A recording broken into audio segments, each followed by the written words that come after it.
Chapter 4. The Princess and the Moon. Let us begin. At a cloth shop, draper's customer. I like the color of the shirt, but I would like that one there. Shopkeeper. Why? What's wrong with this? Customer. It's a little tight under the arm. Shopkeeper. You may try this. Customer. The price is too much. It's quite expensive. Shopkeeper. No, sir. Cotton shirts are of the same price all over town. Customer. I want that one there. Shopkeeper. I'm not sure whether it will fit you. Customer. Well, let me try. See, it's just right. Shopkeeper. You may have it then. Customer. What's the price? Shopkeeper. It's for ours. 500. Customer. Pack it for me. Shopkeeper. Thank you.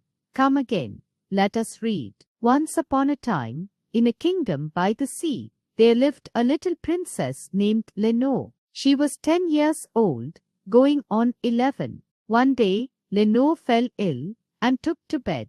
The royal physician came to see her. He took her temperature, felt her pulse, and made her stick out her tongue. He was worried and sent for the king, Lenore's father.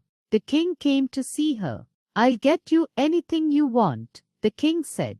Is there anything you want? Yes, replied the princess. I want the moon. If I can have the moon, I'll be well again. Then the king went to the throne room and sent for the prime minister. Soon the prime minister came into the room. He was a large fat man with thick glasses. I want you to get the moon for the Princess Lenore, said the king. If she can have the moon, she'll get well again. Get it tonight or tomorrow at the latest. The moon, said the prime minister, is 35,000 miles away, and it is bigger than the room the princess lies in, and it is made of copper. I cannot get the moon for you. The king flew into a rage and told the prime minister to leave the room and to send the royal magician to him.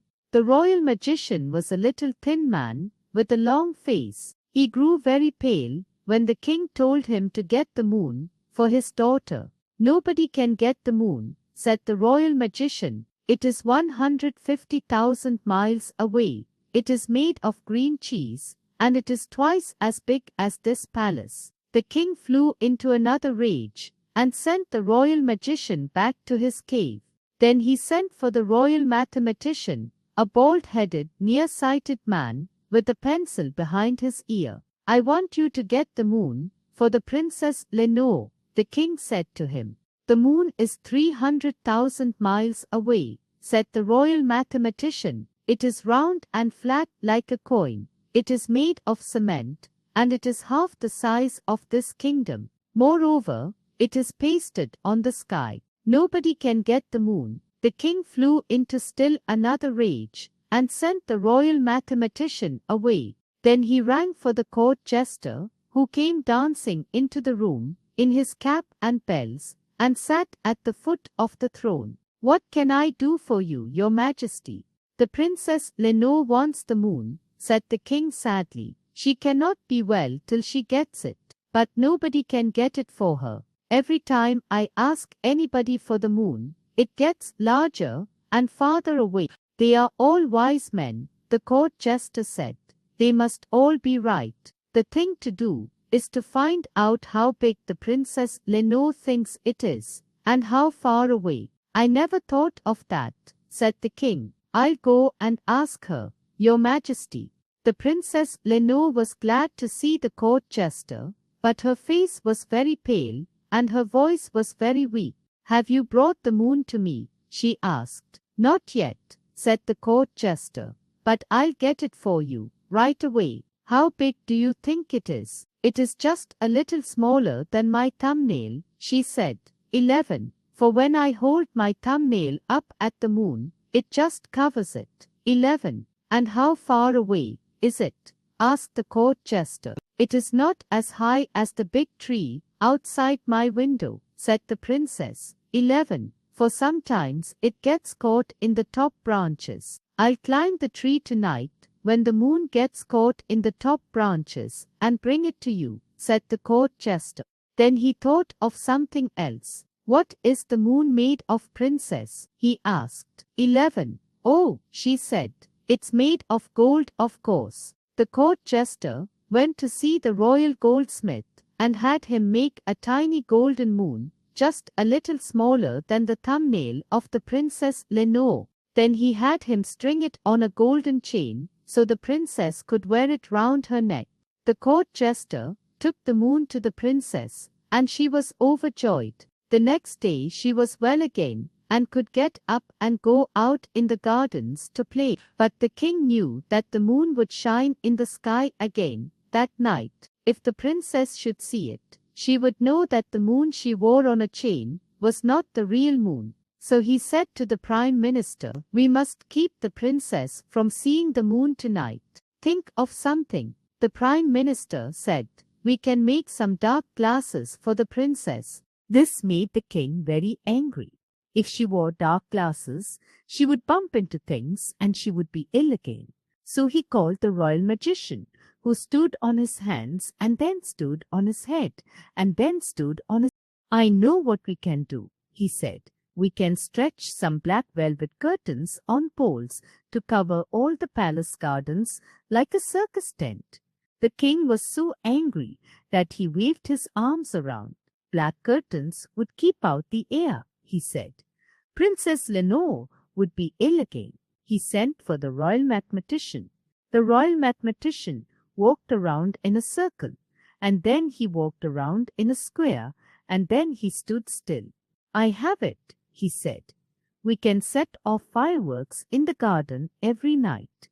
When they go off, they'll fill the sky with so many sparks that it'll be as light as day, and Princess Lenore will not be able to see the moon." The king flew into such a rage that he began jumping up and down. Fireworks would keep the princess awake, he said. 11, and she would be ill again. So he sent the royal mathematician away. When he looked out of the window, it was dark outside, and the moon was just appearing. He called the court jester and said, "When the princess sees the moon, she'll be ill again." The court jester said, "If your wise men cannot hide the moon, then it cannot be hidden." But who could explain how to get the moon? It was the Princess Lenore. Therefore, the Princess Lenore is wiser than your wise men and knows more about the moon than they do. So I will ask her. He went to the Princess Lenore's bedroom. The princess was in bed, but she was wide awake, and she was looking out of the window at the moon shining in the sky. Shining in her hand was the moon the court jester had got for her. "Tell me, Princess Lenore," the court jester said, "how can the moon be shining in the sky when it is hanging on a golden chain around your neck?" The princess looked at him and laughed. "That is easy," she said. "When I lose a tooth, a new one grows in its place, doesn't it? And when the royal gardener cuts the flowers in the garden, other flowers come to take their place." "I should have thought of that," said the court jester. "And it is the same way with the moon," said the Princess Lenore. "I guess it is the same way with everything." Her voice became low and faded away, and the court jester saw that she was asleep. Gently, he tucked the covers around her. "Let us recite. Feet, there are things feet know that hands never will, the exciting pounding feel of running down a hill. Toes tell my fingers," I said to them one day, "why it's such fun just to wiggle and play. The soft, cool prickliness when feet are bare, walking in the summer grass to most anywhere." But toes just looked at me solemn and still. "Oh, there are things feet know that hands never will, or dabbling in water. All slip slithering through toes, nicer than through fingers, though why no one really knows."